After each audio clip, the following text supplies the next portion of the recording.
लोगों ने यह समझा होगा, अभी तक आप लोगों ने यह समझा होगा कि अष्टक वर्ग सिर्फ एक ऐसा टूल है जिससे हम प्रेडिक्शन कर सकते हैं। लेकिन अष्टक वर्ग जो है वो मुहूर्त को भी दर्शाता है। जैसे आपको कब अच्छे काम करने चाहिए, कब अच्छे काम आपको करने चाहिए, कब आप शुभ कार्य को करें, यह भी आपको अष्टक वर्ग ही दर्शाता है। आपके कुंडली के अंतर्गत यदि सूर्य का हमें देखना हो, क्योंकि सूर्य एक महीने में एक राशि चलता है, उसे सौर मास कहते हैं। 12 महीने में 12 राशि, इसे सौर मास कहते हैं।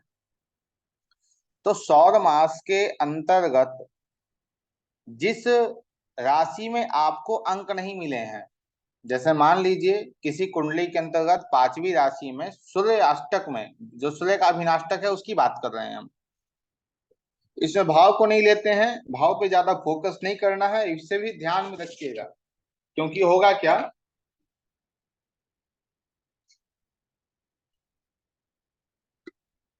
भाव को पकड़ने के चक्कर में समस्याएं हैं, थोड़ी गिर जाएंगी। ठीक। तो वैसे ही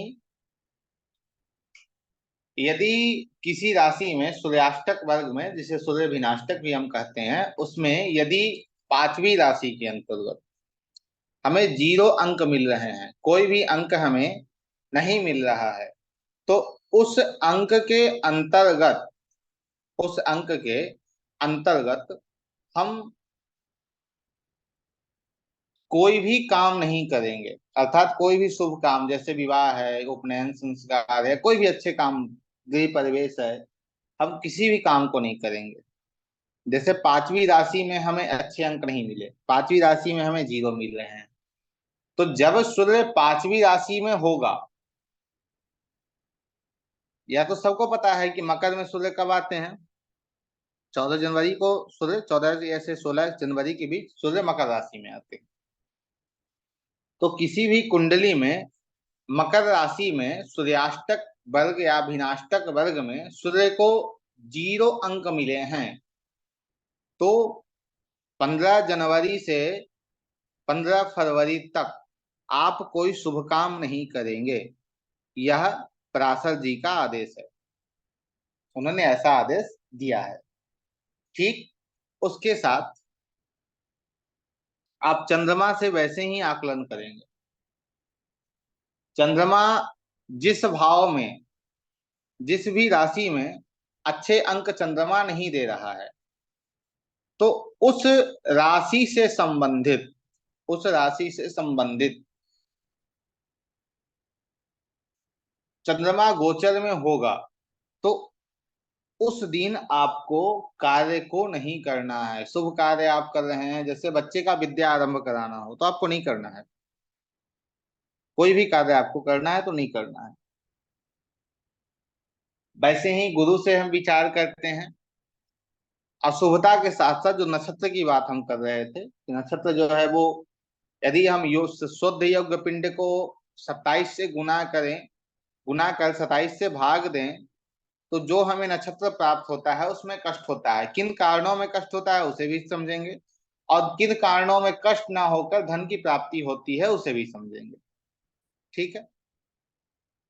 तो अभी हम लोग नक्षत्रों को समझ लेते हैं, क्योंकि क्रम से हमें यदि नक्षत्र याद होंगे, उनके स्वामी हमें पता होंगे, तो हम अच्छे से उसे समझ पाएंगे। जब आप किसी लड़के और लड़की का आप चार्ट को मिला रहे हैं, दोनों को, और दोनों को मिलाकर आप यह देखना चाह रहे हैं कि स्थितियां क्या बन रही है दोनों की कुंडली में, तो आपको यह भी देखना है वहां कि दोनों का चंद्रमा में, अर्थात जो लड़की की राशि है, तो चंद्रमा के उस राशि में लड़के के कुंडली में कितने अंक प्राप्त हो रहे हैं। ठीक है, वो आपको बता देगा। ठीक। वैसे ही लड़के के कुंडली में क्या राशियां हैं, वो भी आपको क्लियर कर देगा। तो उससे बहुत हद तक चीजें आपको समझ में आना प्रारंभ हो जाएगी। मान लीजिए किसी की कुंडली आपके पास नहीं है, तो आज की कक्षा से हम यह भी समझ पाएंगे कि यदि किसी व्यक्ति की कुंडली आपके पास नहीं है और यदि आपको उसके डिटेल्स को मैच करना है, और डिटेल मैच करने के लिए हम कहाँ कहाँ जाएंगे, यदि मेरी बुद्धि से यदि समझा जाए तो सूर्य जो है मान सम्मान को दिखाता है, प्रबंधन को दिखाता है। शुक्र जो है वो संबंध को दिखाता है। चंद्रमा जो है वो हमारे मन को दिखाता है। तो इन तीनों के प्रस्तारक में यदि हम चेक कर लेते हैं, यदि हम समझ लेते हैं कि क्या इसके अंतर्गत हमें चीजें मिल पा रही हैं, लड़के और लड़की दोनों के प्रस्तारक के अंतर्गत क्या हमें चीजें मिल रही हैं या नहीं मिल रही हैं, तो उसे हम एक बेहतर मिलान कह सकते हैं। ठीक है, जैसे एक कुंडली सामने रख के उसे अच्छे से समझ पाए तो और अच्छा होगा। रुक जाइए।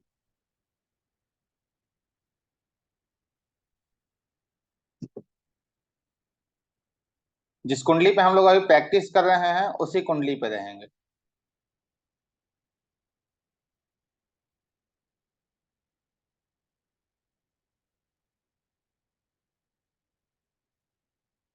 यह कुंडली आप लोग देख रहे हैं, दिख रही है आप लोगों को कुंडली? जी सर। अब जी, जी। अब इस कुंडली के अंतर्गत हम जाएंगे कहाँ? प्रस्तारक में। ठीक है, प्रस्तारक में हमें जानना है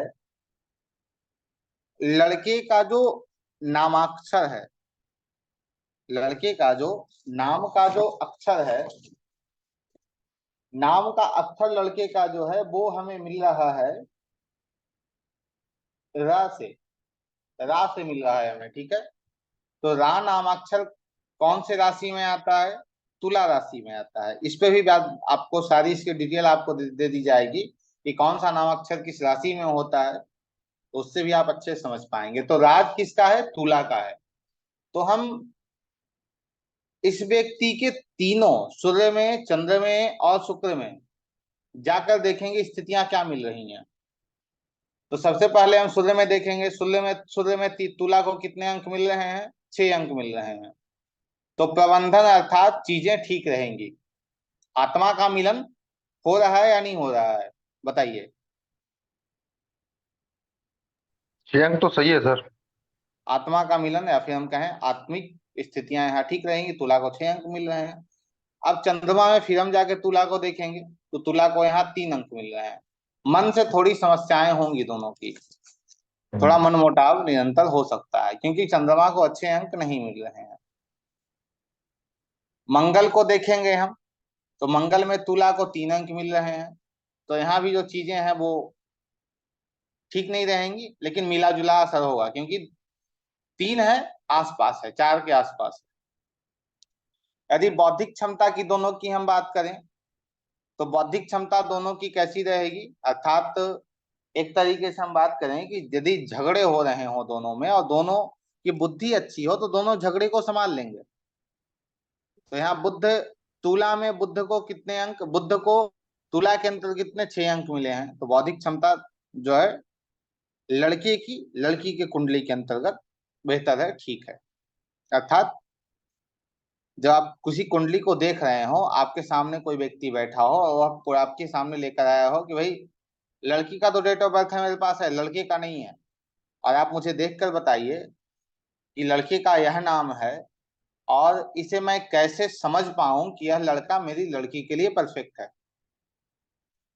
तो आप देखेंगे सूर्य में कि सूर्य में कितने अंक मिल रहे हैं लड़के के नाम से, तुला, रा से तुला आ रहा है, तुला को 7 अंक मिल रहे हैं। मतलब लड़का प्रबंधन के लिए एक तरीके से आत्मीय मिलन के लिए बेहतर है, अच्छा है। मन का अच्छा मिलान नहीं है। जो मंगल का मिलान है वो भी ठीक नहीं है, ठीक ठाक है। बुद्धि की बात करें, बौद्धिक क्षमता का, तो बहुत अच्छा है। यदि हम गुरु की ज्ञान की बात करें तो ज्ञान के लिए भी ठीक है, 5 अंक मिल रहे हैं तुला को। यदि हम शुक्र की बात करें प्रेम का, तो उसमें भी 3 अंक प्राप्त हो रहे हैं, तो यहाँ भी चीजें ठीक मिल रही हैं। यदि हम बात करें यहाँ शनि का हार्ड वर्किंग का, तो यहाँ भी 4 मिल रहा है। तो मिला जुलाकर यदि हम कहें इन 7 स्थानों के अनुसार कि क्या चीजें हैं, तो यहाँ पे एक बेहतर रिजल्ट हमें मिल रहा है। 1 मिनट। गुरुजी ये पूरा इसमें नहीं दिख रहा है अभी, डिस्प्ले जो आप शो कर रहे हैं। आपको पूरा डिस्प्ले नहीं दिख रहा है? नहीं दिख रहा है। क्या किन्हीं को पूरा डिस्प्ले नहीं दिख रहा है? नहीं, मुझे तो पूरा डिस्प्ले दिख रहा है सर। तो एक बार ध्यान दीजिए, पूरा डिस्प्ले दिख जाएगा। प्रयास कीजिए उसे, एक काम कीजिए, आप उसे रोटेट कर लीजिए, अपने फोन को रोटेट कर लीजिए तो दिख जाएगा। ठीक है।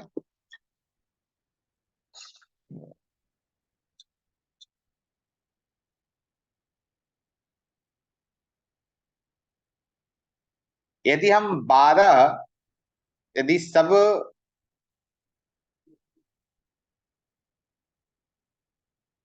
राशियों की एक गणना करते हैं, सब राशियों को मिलाकर अंक जोड़ते हैं, तो न्यूनतम हमें कितना मिलता है? 39, 39 मिलता है।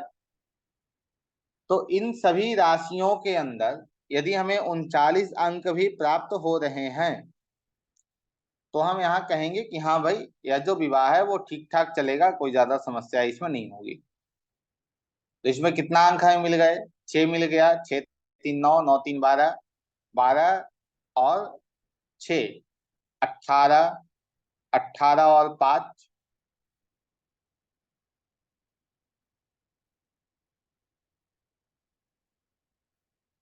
23, 23 और 3 26, 26 और 4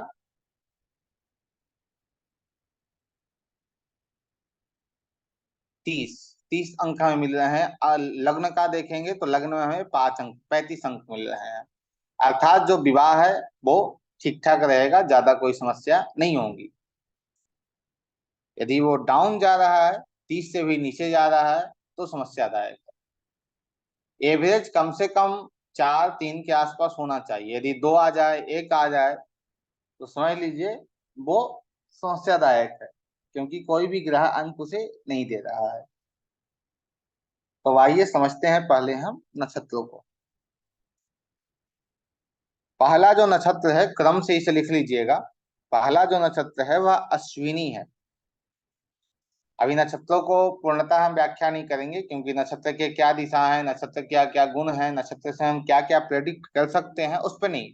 अभी सिर्फ नक्षत्र को हम इसलिए समझ रहे हैं, अष्टक वर्ग में हमें इसकी आवश्यकता है। जब अष्टक वर्ग हमारा संपन्न हो जाएगा, तो उसके बाद एक बार हम नक्षत्रों को अच्छे से समझने का प्रयास करेंगे। तो क्रम से एक जो है वो अश्विनी है, उसका स्वामी केतु है। एक अश्विनी, उसका स्वामी केतु है। और देवता की बात करें तो देवता इसके अश्विनी कुमार है। दूसरा नक्षत्र भरणी है। भरणी के देवता यम है, काल है, और इनके स्वामी शुक्र है। तीसरा कृतिका नक्षत्र है। कृतिका नक्षत्र के स्वामी सूर्य हैं, और कृतिका नक्षत्र के देवता अग्नि है। चौथा नक्षत्र रोहिणी है। चौथा नक्षत्र रोहिणी है। रोहिणी के देवता प्रजापति हैं, ब्रह्म हैं, और स्वामी इनके चंद्रमा है। पांचवा नक्षत्र मृगशीरा है। मृगशीरा के देवता चंद्रमा है, और मृगशीरा के स्वामी मंगल है। छठा नक्षत्र आद्रा है। आद्रा के देवता शिव हैं, और इनके स्वामी राहु हैं। पूर्णवसु नक्षत्र सातवां पूर्णवसु है। इसके देवता अदिति हैं या आदित्य हैं, और इनके स्वामी गुरु हैं। एक बार आप देखेंगे कि यह जो ऑर्डर चल रहा है ग्रहों का, केतु के बाद शुक्र, सूर्य के बाद शुक्र के बाद सूर्य, चंद्र, मंगल, मंगल के बाद फिर राहु, राहु के बाद फिर गुरु, गुरु के बाद फिर शनि। तो यह जो ऑर्डर चल रहा है वो किसका है? महादशा का है, अंतर्दशा का है। तो यह नक्षत्र ही आपके पूरे जीवन को बनाती है, क्योंकि महादशा नक्षत्रों पे ही आधारित है। पुष्य नक्षत्र 8वां है। यह, इसके देवता जो है वो बृहस्पति हैं, लेकिन इसके स्वामी शनि है। स्वामी इसके शनि है। 9वां नक्षत्र अश्लेषा है।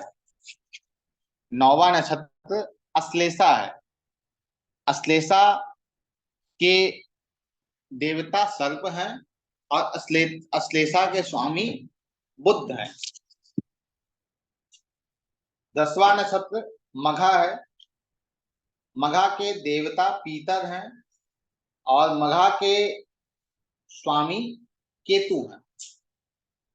11वां नक्षत्र पूर्वा फाल्गुनी है। पूर्वा फाल्गुनी के देवता भग हैं और पूर्वा फाल्गुनी के स्वामी शुक्र हैं। देवता 12वां क्या बोले सर? नक्षत्र पूर्वा फाल्गुनी के स्वामी शुक्र हैं। देवता देवता देवता भग हैं, भग भग भग। 12वां नक्षत्र उत्तरा फाल्गुनी है। उत्तरा फाल्गुनी के देवता अर्यमा हैं और स्वामी इनके शुद्र हैं। 12वां नक्षत्र 13वां नक्षत्र हस्त है। हस्त के स्वामी शुद्र हैं, जिसे हम वास्तु में सविता कहते हैं, और इसके स्वामी चंद्रमा है। 14वां नक्षत्र चित्रा है। इसके स्वामी विश्वकर्मा है। वास्तु में इसे हम ब्रह्मस्थान से समझेंगे।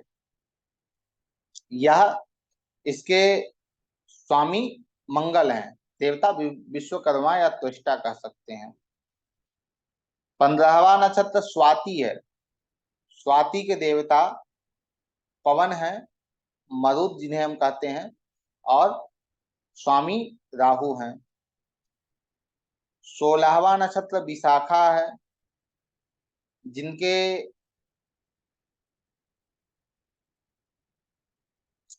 देवता इंद्र अग्नि है और स्वामी गुरु हैं। 17वां नक्षत्र अनुराधा है। अनुराधा के देवता मित्र हैं, मित्रा जिसे हम कहते हैं वास्तु में, और इनके स्वामी शनि हैं। 18वां नक्षत्र ज्येष्ठा है। इनके देवता इंद्रा हैं और इनके स्वामी बुध हैं। 19वां नक्षत्र मूल है। मूल के देवता राक्षस हैं और इनके स्वामी केतु हैं। 20वां नक्षत्र पूर्वाषाढ़ा है। पूर्वाषाढ़ा के देवता जल हैं, जिसे हम वास्तु में अपा कहते हैं। वास्तु में इसे हम अपा कहते हैं, और इनके स्वामी शुक्र हैं। उत्तराषाढ़ा, उत्तराषाढ़ा के देवता विश्वदेव हैं, जिनके स्वामी सूर्य हैं। 22वां नक्षत्र श्रवण है। श्रवण के देवता भगवान विष्णु हैं, स्वामी चंद्रमा है। 23वां नक्षत्र 23वां नक्षत्र घनिष्ठा है। इसके स्वामी वसु हैं। इसके देवता वसु हैं, स्वामी राहु हैं। 25वां नक्षत्र पूर्वा भाद्रपद है। पूर्वा भाद्रपद के स्वामी अर्थात देवता अजपाद हैं, जिसे हम अजैक पाद कहते हैं। इनके स्वामी गुरु हैं। 26वां नक्षत्र उत्तरा भाद्रपद है। उत्तरा सर भाद्रपद है। 24वां आपने छोड़ दिया। 24वां सतभिखा है। जी।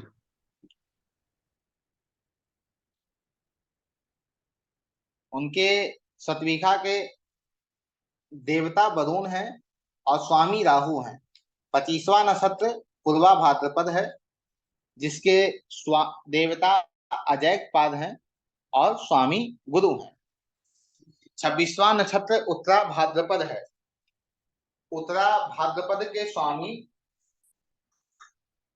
अहिबुध हैं और देवता अहिबुध हैं और देवता स्वामी इनके शनि हैं। 27वां नक्षत्र 27वां नक्षत्र के 27वां नक्षत्र रेवती है। इसके स्वामी पूषा हैं, वास्तु के अंतर्गत भी इनका नाम आपको मिलेगा, और इसके स्वामी बुध हैं। एक सर और 26, नक्षत्र हम लोगों को मिलता है, क्या? 26वां के देवता क्या बोले सर?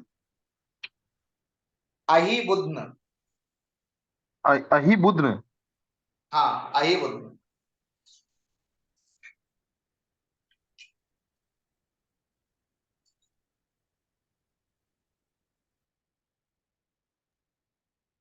पूर्वा भाद्रपद के देवता? पूर्वा भाद्रपद के देवता अजैकपाद। जी।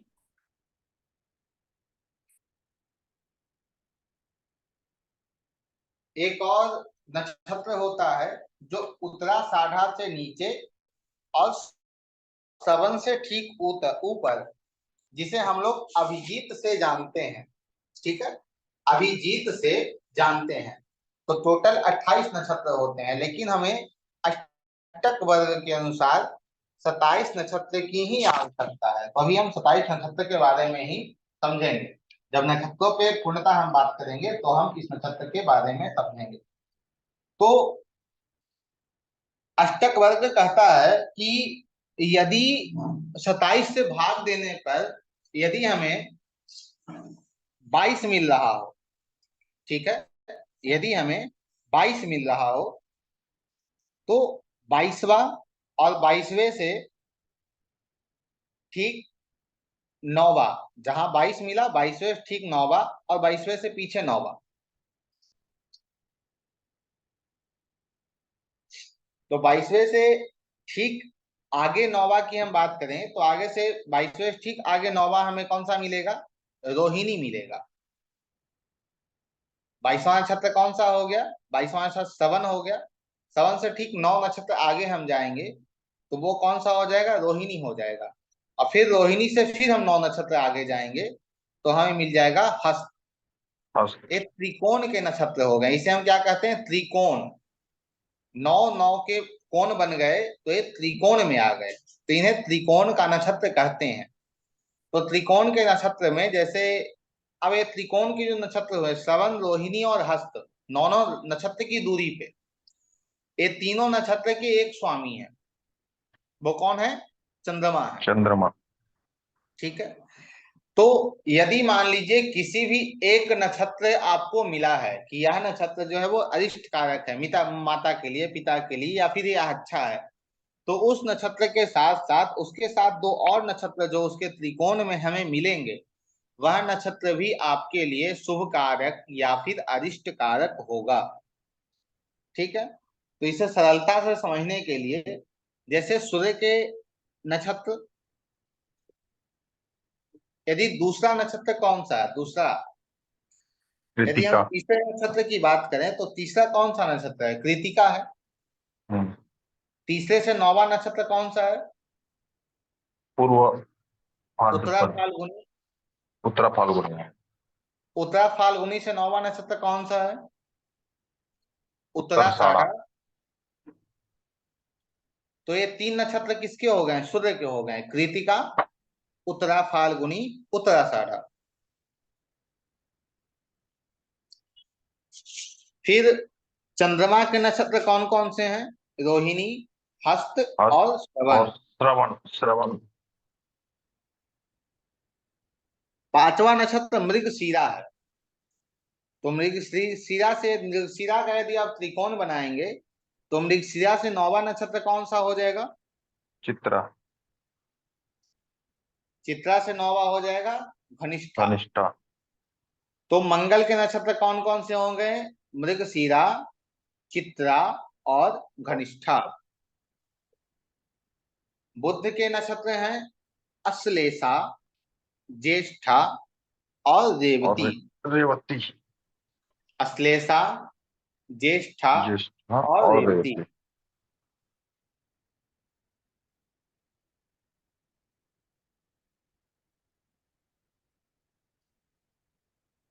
गुरु के नक्षत्र हैं पूर्णवसु, विशाखा, विशाखा, पूर्वा पूर्वा, भाद्रपद। पूर्वा, पूर्णवसु, विशाखा, पूर्वा भाद्रपद। शुक्र के नक्षत्र हैं भरणी, पूर्वा फाल्गुनी, पूर्वाषाढ़ा। भरणी, पूर्वा फाल्गुनी, पूर्वाषाढ़ा। शनि के नक्षत्र हैं पुष्य, अनुराधा, उत्तरा भाद्रपद। पुष्य, अनुराधा, उत्तरा भाद्रपद।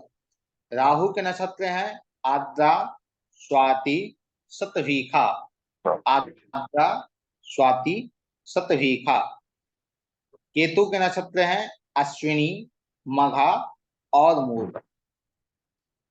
ये जो नक्षत्र हैं, इन नक्षत्रों के अंतर्गत ही आपको कष्टों का ज्ञान करना है। क्या पिता कष्ट होगा, माता को कष्ट होगा, किसे कष्ट होगा, इसका भी ज्ञान आप इससे ही करेंगे। जैसे अभी हम बात कर रहे थे नक्षत्रों के अक्षरों के बारे में, ठीक है, ये अक्षर कैसे कार्य करते हैं उनके बारे में। तो मेष मेष को, वृषभ को, मिथुन को, कर्क को, सिंह को, सभी राशियों को 9 चरण दिए गए हैं। 9 चरण का तात्पर्य है एक राशि में 2.25 नक्षत्र होते हैं। 2.25 नक्षत्र का मतलब है कि 2 नक्षत्र और एक चरण। एक नक्षत्र 4 चरण का होता है। एक नक्षत्र 4 चरण का होता है। जैसे मेष है तो मेष को 2 नक्षत्र मिले, 2 नक्षत्र में 4 चरण, तो 8 चरण हो गए। और तीसरा नक्षत्र का 1 चरण मिला, ठीक है। तो जैसे मेष मेष नक्षत्र में 3 नक्षत्र, मेष राशि में 3 नक्षत्र आए, अश्विनी आए, भरणी आए और कृतिका। मेष मेष राशि में 3 नक्षत्र, अश्विनी, भरणी और कृतिका। ये तीनों में अक्षर हैं। इन अक्षरों से आप लोगों के नाम से आप मिलाप कर सकते हैं। जैसे मेष के अक्षर हैं चू, चे, चो, ला। नामाक्षर, ये जो है नामाक्षर हैं। ली, लू, ले, लो और आ। ये जो शब्द हो गए हैं 9, या मेष के हो गए। सर लास्ट में आवाज कट गया था, क्या बोले वर्ड? तो यदि चू, चे, चो, ला, ली, लू, ले, लो और आ।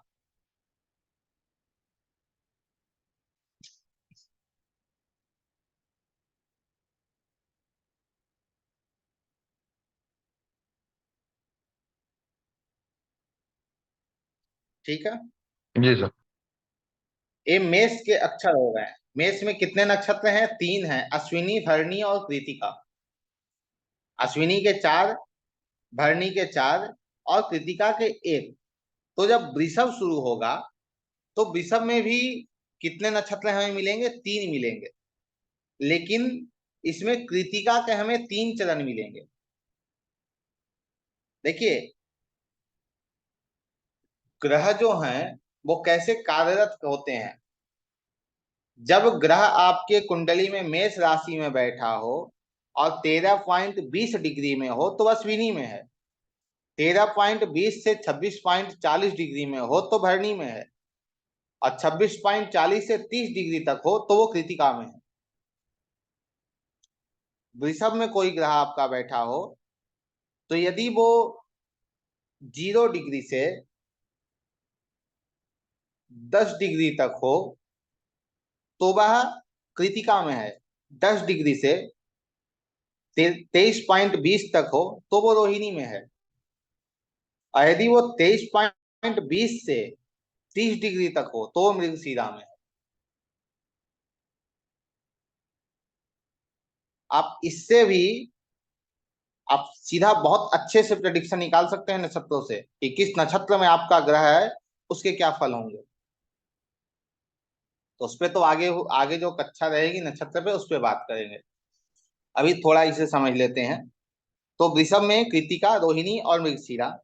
इसमें जो नामाक्षर हैं वो है ई उ व, ई उ व, ओ आ वी, य र ल व। इसका वी है, वो है, वे और वो। यह इसके नामाक्षर हैं वृषभ के। क्योंकि आप कोई व्यक्ति आपके पास आया हो, वो तो आपको सिर्फ नाम ही बताएगा ना कि हाँ इसका ये नाम है। उस नाम से आपको निकालना है। मिथुन के लिए है, मिथुन में 3 है, मृगशीरा के 2 चरण, आद्रा के 4 चरण, पूर्णवसु के 3 चरण।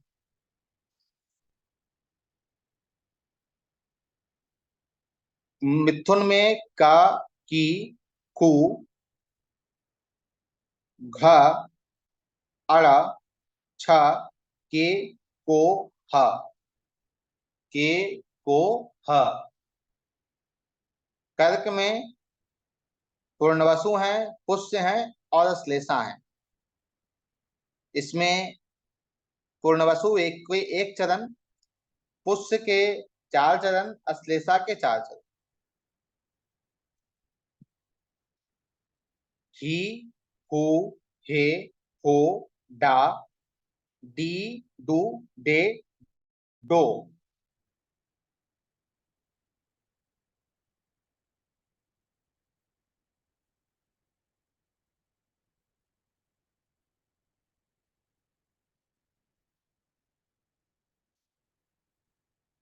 एक मिनट समय देंगे हमें आप लोग।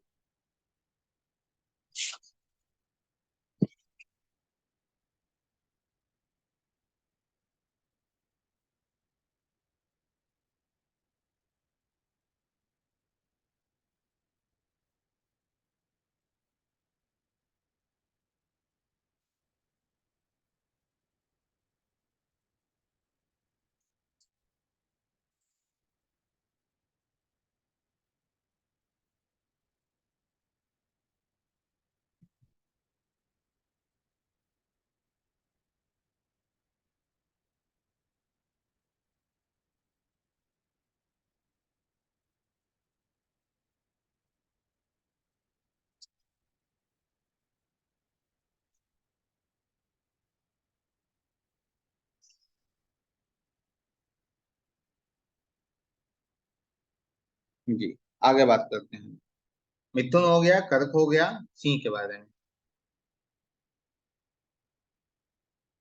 सिंह में मघा, पूर्वा फाल्गुनी और उत्तरा फाल्गुनी आते हैं।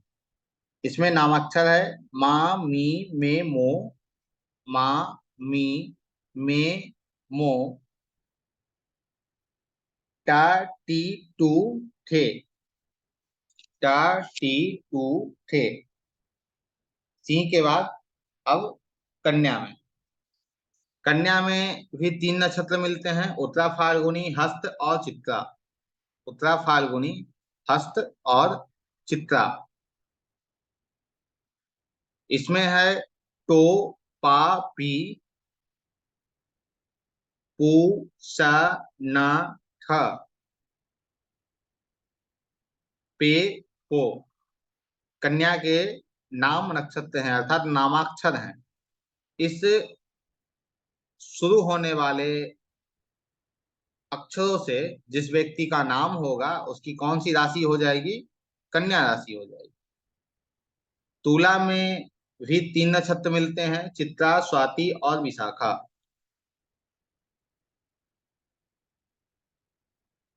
चित्रा, स्वाति और विशाखा। तुला में रा, री, रू रे रो ता। ती तू ते।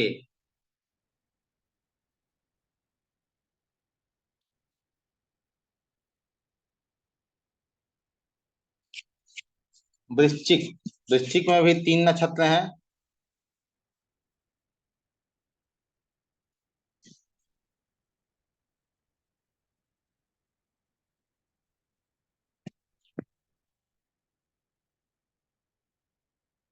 वृश्चिक में 3 नक्षत्र हैं, विशाखा, अनुराधा और ज्येष्ठा। विशाखा, अनुराधा और ज्येष्ठा। इसमें आते हैं त, न,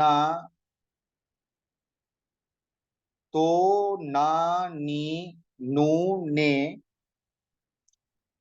य, री, यू, य, र, यू।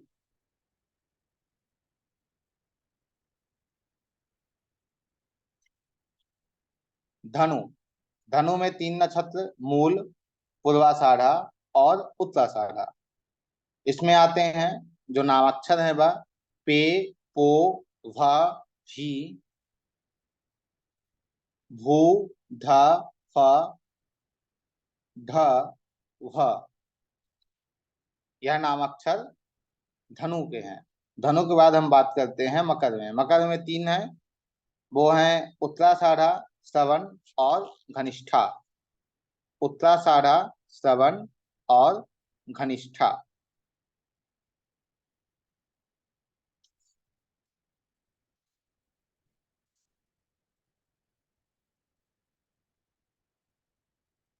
इसमें है नामाक्षर भो, ज, जी, खी, खू, खे, खी, ग और गी।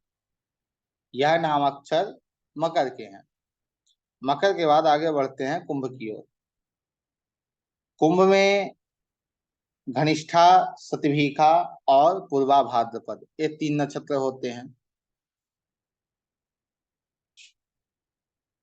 इन तीनों नक्षत्रों के अंतर्गत जो नामाक्षर हैं वो हैं गु, गे, गो, सा, सी, सु, से, सो, दा। यह नामाक्षर कुंभ के हैं। मीन, मीन में आते हैं पूर्वा भाद्रपद, उत्तरा भाद्रपद और रेवती। पूर्वा भाद्रपद मीन में दी, दू, ध,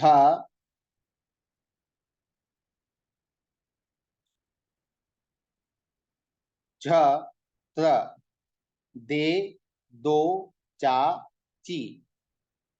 ठीक है, ये जो नामाक्षर है वो मीन के हैं। तो सभी नक्षत्रों के सभी राशियों के अंतर्गत, जैसे मिथुन में, मिथुन में यदि कोई ग्रह बैठा हो तो वह कितने अंश तक वो मृगशिरा में है, वह 6.40 अंश तक मृगशिरा में रहेगा। उसके बाद वो आगे की 13.20 अंश तक वो आद्रा में होगा। उसके बाद आगे के 10 अंश तक पूर्ण वसु में। जैसे कोई ग्रह बैठा हो मिथुन में तो 6.40 तक वो मृगशिरा में, 6.40 से 20 अंश तक आद्रा में, 20 अंश से 30 अंश तक पूर्ण वसु में। यदि कोई ग्रह 3.20 अंश का हो कर्क में तो वो पूर्ण वसु नक्षत्र में होगा। यदि कर्क में कोई ग्रह 3.20 से 16.40 अंश तक हो तो वो पुष्य में होगा, और 16.40 से 30 अंश तक कोई ग्रह कर्क नक्षत्र में हो तो वो अश्लेषा में होगा। यदि कोई ग्रह सिंह नक्षत्र में 30 डिग्री से 3.20 डिग्री तक होगा, वह मघा नक्षत्र में होगा। और 13.20 से 26.40 तक होगा तो वो पूर्वा फाल्गुनी में होगा, और 26.40 से 30 डिग्री तक होगा तो वो उत्तरा फाल्गुनी में होगा। कोई ग्रह यदि कन्या राशि में हो और वह कन्या राशि के अंतर्गत 0 डिग्री से 10 डिग्री तक है तो वो उत्तरा फाल्गुनी में है। 10 डिग्री से 26.20 डिग्री तक है तो वो हस्त में है। 26.20 डिग्री से कोई ग्रह माफ कीजिएगा,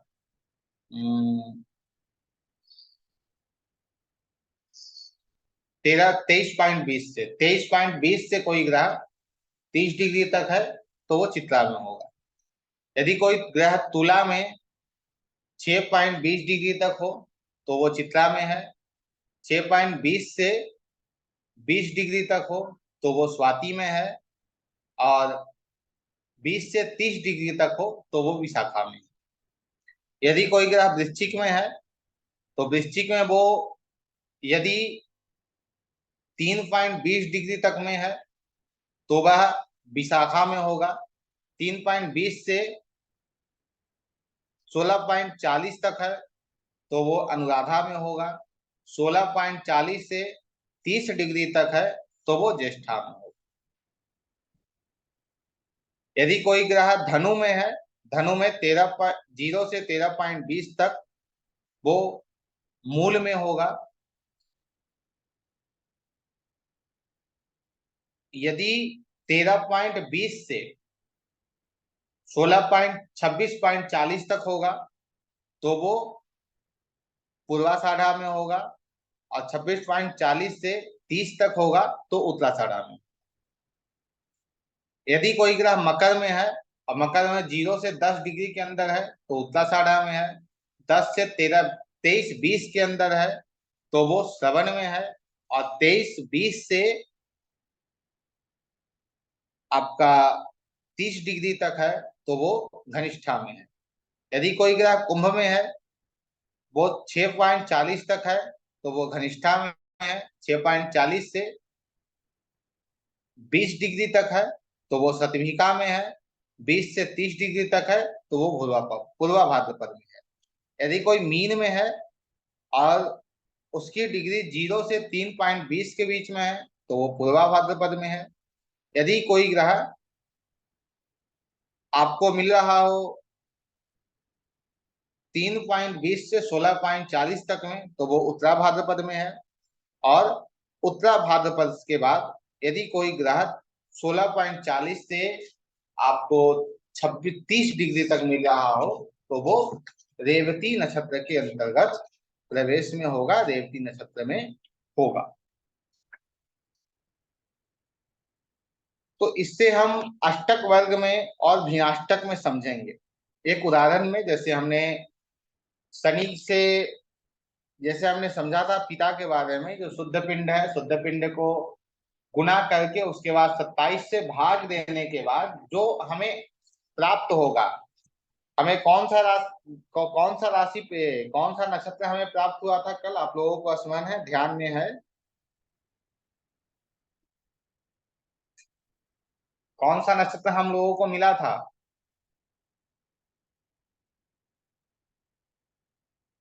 21वां नक्षत्र। 21वां नक्षत्र, ठीक है। 21वां नक्षत्र कौन सा है?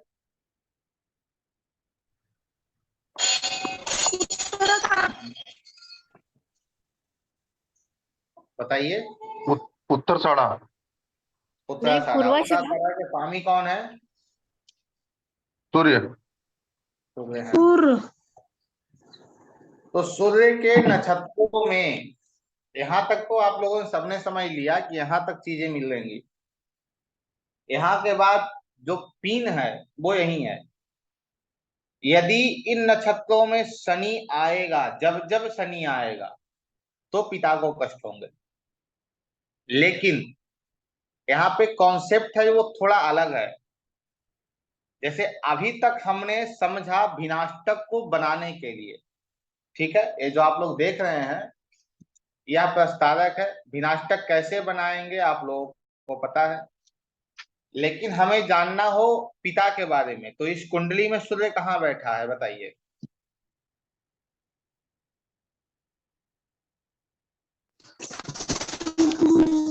गुरु जी कुंडली कहाँ दिख रही है? कुंडली में सूर्य 11वीं राशि में बैठा है। जिस कुंडली पे हम लोग प्रैक्टिस कर रहे हैं वही कुंडली में सूर्य 11वीं राशि में बैठा है। तो अभी तक तो हम लोग समझने के लिए, क्योंकि एकाधिपति शोधन, त्रिकोण शोधन, शुद्ध पिंड, इन सबको निकालने के लिए एक सीध में हम लोग चल रहे थे। यहाँ इसी सीध में चलेंगे तो चीजें हमें मिल पाएंगे। लेकिन अब उससे थोड़ा हटकर हम विचार करेंगे, क्योंकि ये जो विनाष्टक वर्ग आप देख रहे हैं बना हुआ ना, ये विनाष्टक वर्ग यदि हम प्रेडिक्शन के लिए लें, फलादेश के लिए, तो ये उचित नहीं है। यह विनाष्टक सिर्फ हम त्रिकोण शोधन, एकाधिपत्य शोधन में लेंगे, लेकिन हम प्रेडिक्शन के लिए इस विनाष्टक को नहीं लेंगे। प्रेडिक्शन के लिए हम इस विनाष्टक को कौन से लग्न का बना लेंगे?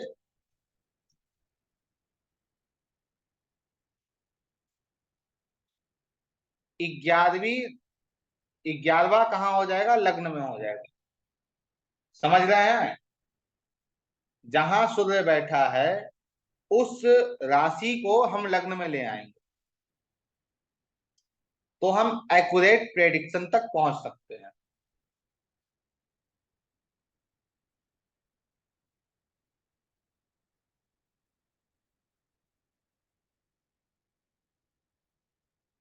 अब जब इसे हम लग्न बना लिए तो यहाँ से भाव को हम गिनेंगे, और यहाँ से गिनकर जाएंगे कि नौवा कौन सा आ रहा है। तो नौवा कौन सा है बताइए।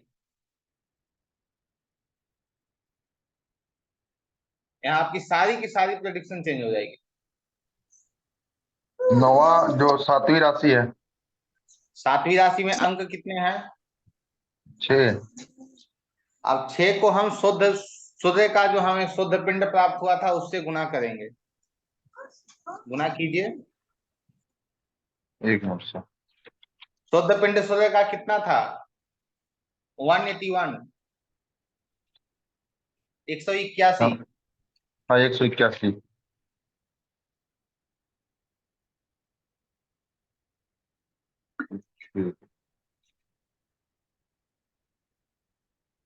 यही चीजें हैं कि जो अष्टक वर्ग है ना, वो लोगों को बहुत टफ लगता है और लगता है कि यह नहीं करना चाहिए। तो कितना हुआ बताइए, उसके बाद फिर आगे बढ़े। 1086। यदि हम 181 को 6 से गुना करते हैं तो हमें मिल जाएगा 1086। अब इस 1086 को हम भाग देंगे। कितने से भाग देंगे हम इसे? 27 से।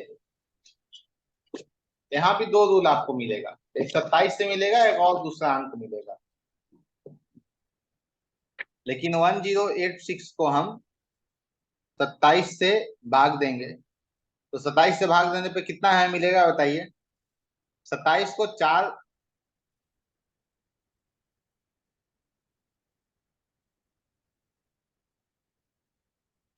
40.22।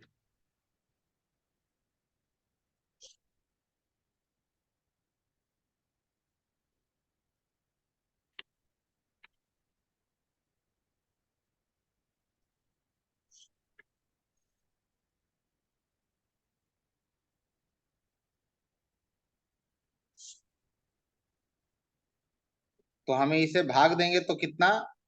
यह 10 बार, 10 बार में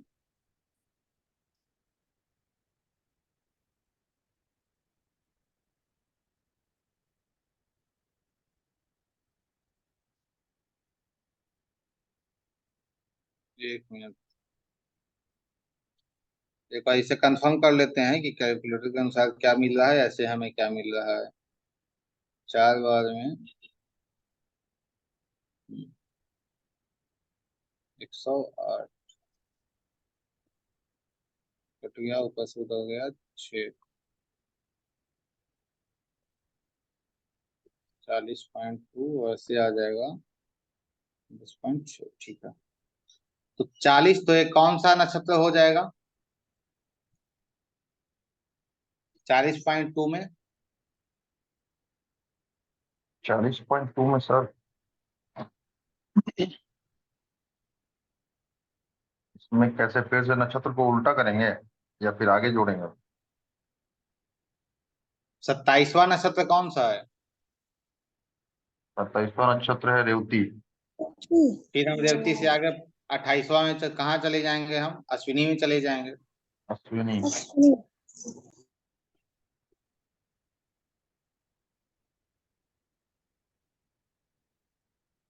हस्त आएगा, हस्त।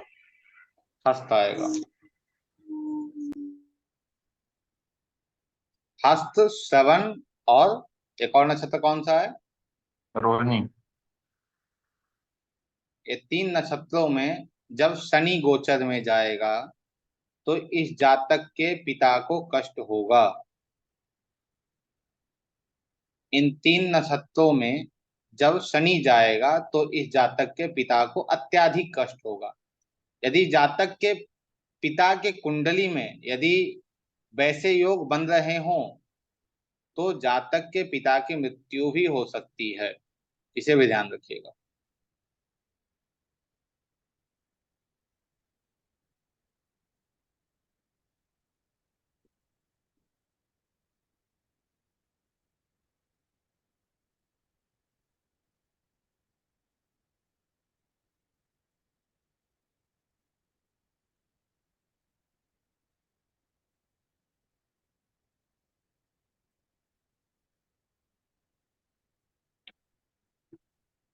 हम्म।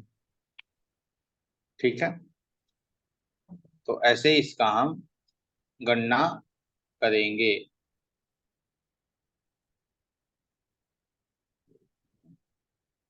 यहाँ तक चीजें आप लोगों की क्लियर हैं? कोई समस्या या कोई परेशानी है तो बताइए। मतलब यदि जैसे गुरु उसकी जी। माता, बताइए। जैसे यदि जो विनाशक वर्ग है, हम्म। विनाशक वर्ग में यदि हम सूर्य को उसके भाव के अनुसार देखेंगे, जिस भाव में सूर्य बैठे हुए हैं, जिस हाँ राशि में, उसके हिसाब हाँ से पिता की गणना करेंगे और पिता को उससे नौवें को देखेंगे, नौवें स्थान को, हाँ। क्योंकि नौवां स्थान पिता का। और यदि माता को देखना हुआ तो क्या हम चंद्रमा को लेंगे और उससे चौथे स्थान को देखेंगे? जहाँ चंद्रमा बैठा है वहां चतुर्थ को देखेंगे। तो जैसे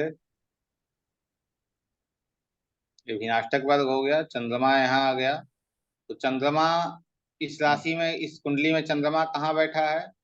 10वीं राशि में। हम्म,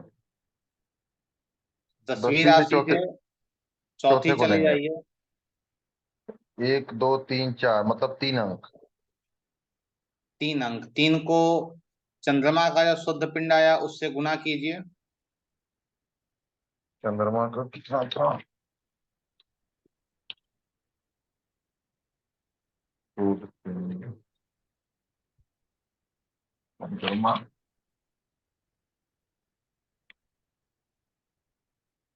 बताइए। चंद्रमा का तो नहीं याद है चंद्रमा का चंद्रमा शुद्ध का शुद्ध पिंड कितना था? 173 था ना शायद। मैं बता दे रहा हूँ। 101 था क्या? 101 था कि 173 था?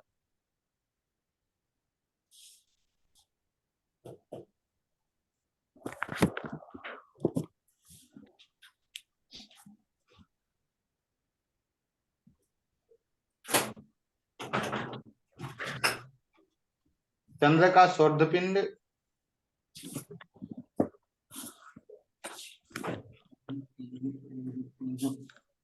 173, 173 173। था। तो तो 173 को गुना कीजिए 3 से।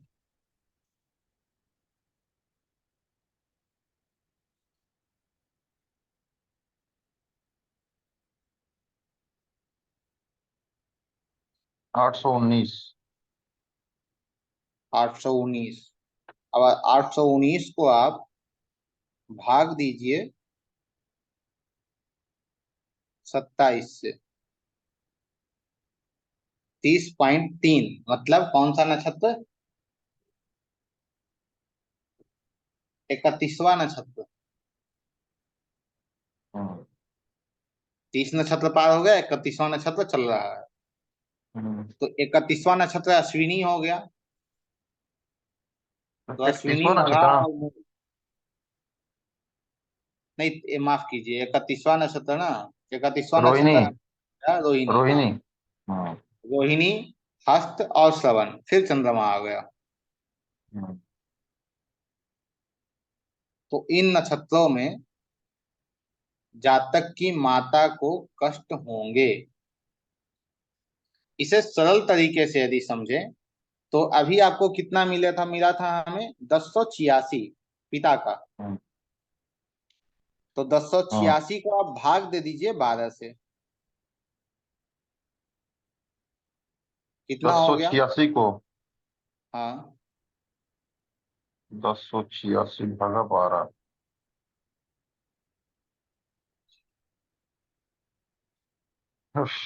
टिक टिक टिक टिक टिक टिक टिक टिक। सर हो गया 90.5। 90.5।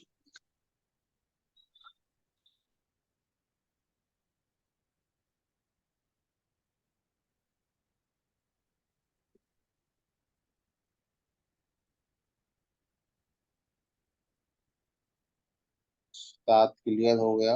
तो 85, 86, 87, 88, 90।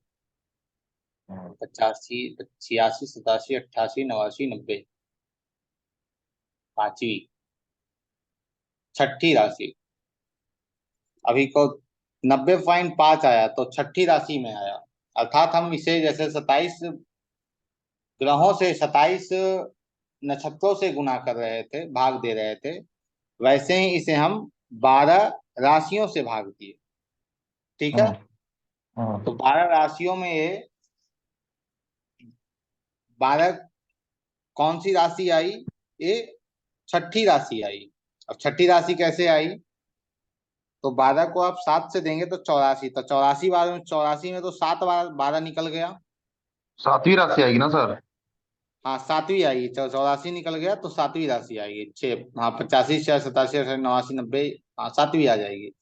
7वीं तुला राशि है। तो तुला राशि में जब शनि गोचर में होंगे तो किसे कष्ट होगा? पिता को कष्ट होगा। फिर अच्छा। अभी 819 हमें मिला।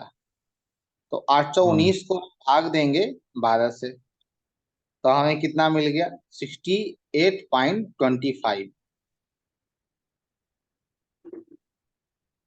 12 पंचे 60। हाँ, तो ये 8वां नक्षत्र हो गया, 9वां 9वां नक्षत्र ना? हो गया। 9वां नक्षत्र हो गया। तो 9वां नक्षत्र कौन सा हो गया? धनु हो गया। तो धनु में जब गोचर करेंगे शनि तो माता को कष्ट होगा। लेकिन इसमें एक्यूरेट कौन है? तो ज्योतिष में एक चीज समझ लीजिएगा, स्पष्ट करता है कि जो चीज आपको समय की सूक्ष्मता तक लेके चला जाए, बिल्कुल सूक्ष्म चीजों तक लेके चला जाए, ठीक है, वही आपको एक्यूरेट प्रेडिक्शन तक लेके जा सकता है। तो सूक्ष्म कौन है? राशियां हैं सूक्ष्म या फिर नक्षत्र हैं सूक्ष्म? नक्षत्र। नक्षत्र हैं। तो नक्षत्रों के अंतर्गत ही ये रिजल्ट आपको देखने को मिलते हैं, यह भी स्पष्ट है। तो राशियों को ना लेकर ज्यादा नक्षत्रों को यदि आप प्रीफर करते हैं तो आपके लिए ज्यादा बेहतर होगा, ज्यादा अच्छा रिजल्ट आपको इससे मिलता है। ठीक है। मंगल, बुध, बृहस्पति, शुक्र, शनि, इन विनाष्टक वर्गों से भी बहुत सारी व्याख्याएं। ठीक है। तो वो जो चीजें हैं वो कल की कक्षा के अंतर्गत हम समझने का प्रयास अवश्य करेंगे। और कोई प्रश्न आपको आज की कक्षा को लेकर है तो बताइए। सर पिछली कक्षा का मुझे एकाधिपत्य शोधन फिर से बता दीजिए। क्यों, एकाधिपत्य शोधन आपका कंफर्म नहीं है?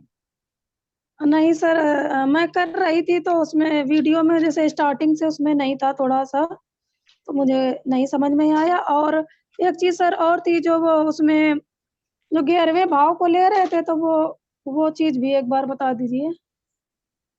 जैसे अब उसके लिए फिर त्रिकोण शोधन के बाद एकाधिपत्य शोधन में जाएंगे। आप एकाधिपत्य शोधन के नियम आपने नहीं लिखे होंगे, क्योंकि वीडियो में नियम नहीं हो सकता है। हाँ सर, तो उसीलिए मुझे वो नहीं समझ में आया। त्रिकोण शोधन तक तो मुझे समझ में आ गया, क्योंकि मैंने वो ठीक है, किया, तो वो तो कंफर्म है। तो एकाधिपत्य शोधन में जो है वो इसका यही अर्थ है कि एकाधिपत्य शोधन का अर्थ है कि जो एक अधिपति है उसका शोधन। तो चौथी और पांचवी दोनों राशियां एक एक ग्रह की हैं, तो चौथी पांचवी राशियों का शोधन नहीं होता है। ठीक है, जी।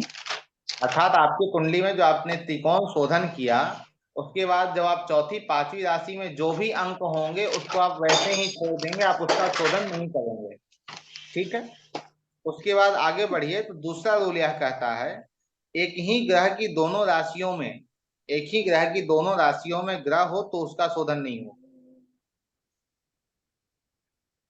जैसे मान लेते हैं यह त्रिकोण शोधन है, ठीक है, आप अच्छे से समझ पाए तो। आवाज हमारी जा रही है ना आप तक? मान लेते हैं, जी। हाँ मान लेते हैं कि यह त्रिकोण शोधन है, तो अच्छे से इसे हम समझ पाएंगे।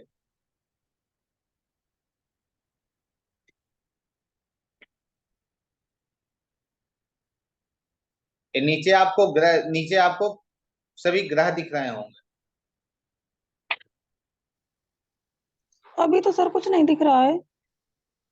सबसे नीचे में देखिए ग्रह आपको मिल रहे होंगे।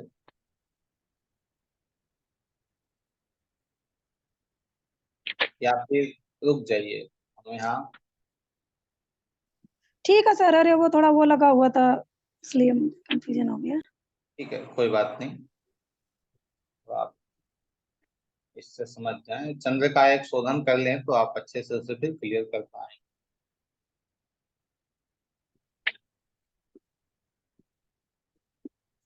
हाँ, मून तो पहले से है ही, बुध और सूर्य। तो सर इसको जन्म कुंडली से देख के तब करेंगे ना इसको? हाँ हाँ, जन्म कुंडली हम लिख दे रहे हैं, उसके लिए आप निश्चिंत रहिए, 1 मिनट से।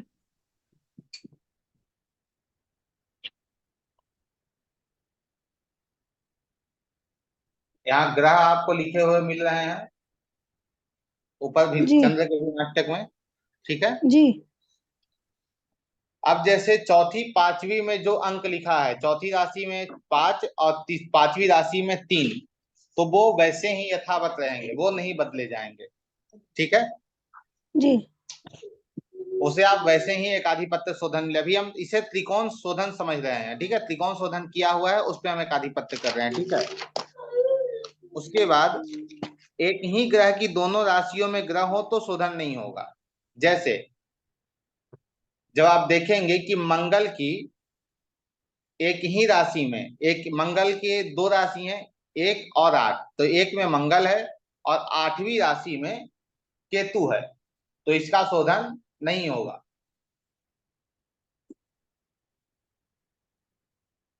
एक और 8वीं राशि, पहली मंगल के क्या कहता है, एक ही ग्रह के दोनों राशियों में यदि ग्रह ग्रह हो तो शोधन नहीं होगा। तो मंगल की दो दो राशि हो गई, 1 और 8 दोनों में ग्रह हैं तो शोधन नहीं होगा।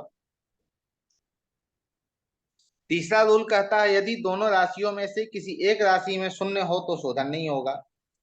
अब मान लेते हैं कि किसी एक के पास शून्य हमें मिल रहा है। जैसे शुक्र की 2 राशि है, एक लग्न में है, दूसरी और एक छठे भाव में है, 7वीं।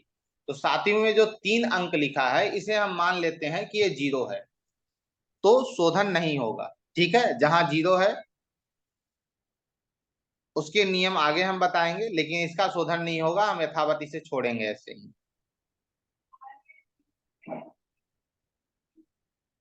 इसे हम 0 लिख देंगे और आगे जहां 4 लिखा है वहां 4 ही छोड़ देंगे। फिर आगे हम बढ़ेंगे तो कहता है यदि एक में ग्रह हो और दूसरे में ग्रह ना हो तो उसके क्या नियम है। जैसे ग्रह वाली राशि की संख्या कम हो तो बिना ग्रह वाली राशि के बराबर कर देंगे। जैसे मान लेते हैं ग्रह वाली राशि की संख्या कम हो, 12वीं राशि और 9वीं राशि गुरु की है, तो 12वीं राशि में कितना अंक हमें मिल रहा है? 4 अंक मिल रहा है, लेकिन वहां ग्रह बैठा है, तो क्या कर रहा है? ग्रह वाली राशि की संख्या कम हो, तो ग्रह वाली राशि की संख्या हमें कम मिल रही है, लेकिन बिना ग्रह वाली राशि की संख्या ज्यादा है। तो क्या कहता है? ग्रह वाली राशि की संख्या कम हो तो बिना ग्रह वाली राशि के बराबर कर देंगे। तो बिना ग्रह वाली राशि की संख्या क्या है? 5 है, तो हम 4 को भी यहाँ 5 कर देंगे। हो गया। उसके बाद फिर यहां तक शोधन हो गया हमारा। उसके बाद देखेंगे हम और आगे रूल क्या है। यदि बिना ग्रह वाली राशि की संख्या कम हो या बराबर हो तो उसे शून्य कर देंगे। जैसे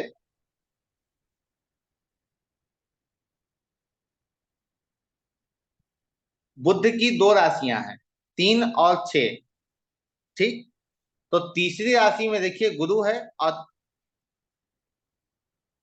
छठी राशि में कोई नहीं है, तो इसे हम उल्टा समझ लेते हैं। समझ यह लेते हैं कि गुरु जो है वो छठी राशि में बैठा है और तीसरी राशि में कोई ग्रह नहीं है। तो यहाँ क्या होगा कि बिना ग्रह वाली राशि में 3 हमें मिले, 5 मिल गए, और ग्रह वाली राशि में 6 मिल गए। माफ कीजिए, बिना ग्रह वाली राशि में हमें 5 मिल गए और ग्रह वाली राशि में हमें 6 मिल गए। तो जहां बिना ग्रह वाली जहां राशि है, जो 3 है, जहां वहां मानकर चल रहे हैं कि ग्रह नहीं है, तो वहां हम शून्य कर देंगे, 0 कर देंगे। यदि कम हमें अंक मिल रहे हैं तो उसे हम 0 कर देंगे। उसके बाद अगला नियम कहता है कि दोनों राशियों में कोई ग्रह ना हो और संख्या बराबर हो तो शून्य कर देंगे। जैसे किसी 2 राशि के अंतर्गत संख्या हमें बराबर मिल रही, जैसे देख लीजिए गुरु के विनाष्टक में यदि आप देखेंगे तो गुरु की राशि के अंतर्गत ही दोनों में हमें 4 अंक मिल रहे हैं। यहां भी 4 मिल रहा है और यहां भी 4 मिल रहा है, और मान लेते हैं कि कहीं कोई ग्रह नहीं बैठा हो, तो दोनों में 4 4 मिल रहा है, तो हम दोनों को शून्य कर देंगे, बराबर कर देंगे। अगला जो नियम है वो यह कहता है यदि संख्या अलग अलग हो तो बड़ी संख्या को छोटी संख्या में बदल देंगे। एक में ग्रह हो, एक में ग्रह नहीं हो, और दोनों में संख्या हमें अलग अलग मिल रही हो, तो हम दोनों की संख्या को एक दूसरे से बदल देंगे।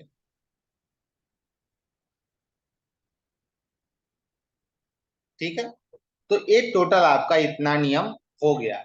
इन नियमों पे ही एकाधिपत्य शोधन होता है। आप एकाधिपत्य शोधन करके आप ग्रुप में डालिए, और उसमें बहुत लोग बैठे हैं, वो आपके चीजों को बेहतर करेंगे कि क्या चीजें आपने की हैं या नहीं, उसके बारे में तय करेंगे। ठीक है जी। और सर एक वो था कि जैसे अष्टक वर्ग में जिसके सबसे ज्यादा नंबर आ रहे थे, तो उसको जैसे 11वें भाव में करना था। फिर 11वें भाव में कर देंगे, फिर उसके बाद आगे मतलब क्या करेंगे? बता रहे हैं, रुक जाइए। यह हर चीज के लिए अप्लीकेबल है, ऐसा नहीं है कि सिर्फ आप इसे उसके लिए ही रखेंगे। यह हर चीजों के लिए अप्लाई है इसका।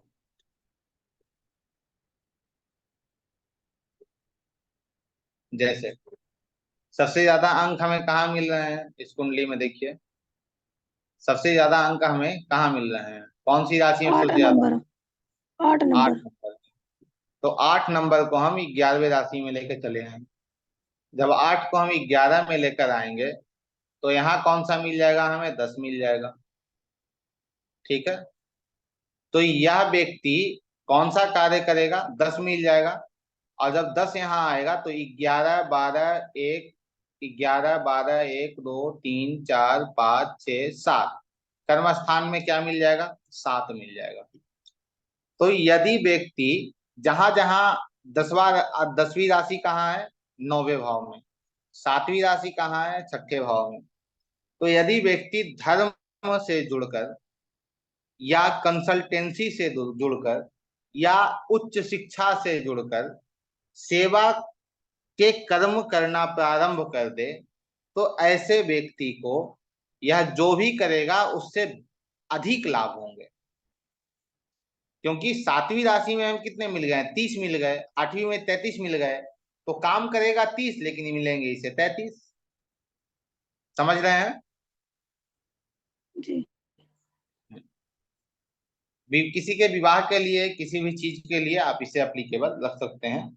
जैसे कोई किसी व्यक्ति का विवाह नहीं हो रहा है, किसी व्यक्ति का विवाह नहीं हो रहा है, तो यहाँ विवाह में हमें कौन से मिल गए, 30 मिल गए। अब 30 से आप 10वां जाइए, 30 से 10वां जाइए, 30 से 10वां, या 30 यहाँ आ गया। अब यहां से हम 10 बढ़ेंगे तो 1 2 3 4 5 6 7 8 चौथा 9 10, चौथा भाव। यह व्यक्ति यदि चौथे भाव संबंधित एक्टिविटी करना प्रारंभ कर दे तो इसकी शादी हो जाएगी।